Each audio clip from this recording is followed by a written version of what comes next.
It's a time such as this she'd be tempted to spit if she wasn't so ladylike. She imagines how she might have lived back when legends and history collide. But she looks to her prince, finding since he's so charmingly slumped at her side. Those days are recalled on the gallery wall, and she's waiting for passion or humor to strike.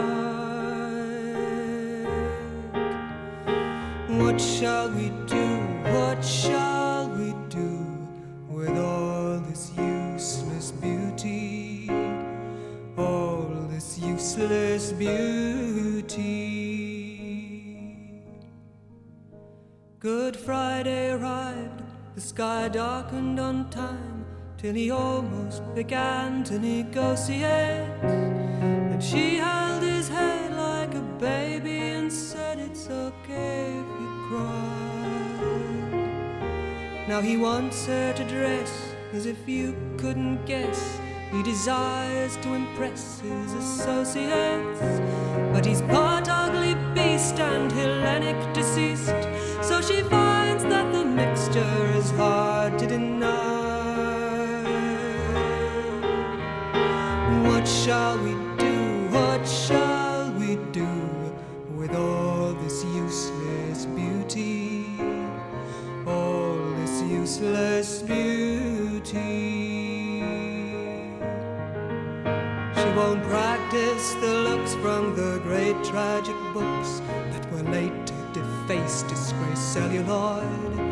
They no longer make sense, but you can bet if she isn't a sweetheart, a plaything or pet, the film turns her into an unveiled thread.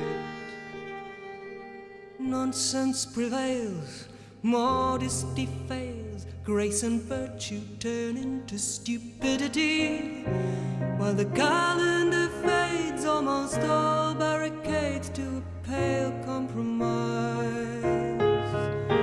While our rulers have feasts on the backsides of beasts, they still think they're the gods of antiquity.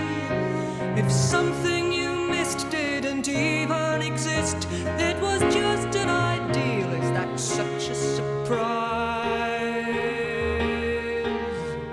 What shall we do? What shall we do with all this useless beauty? All this useless beauty. What shall we do? What shall we do with all this useless beauty?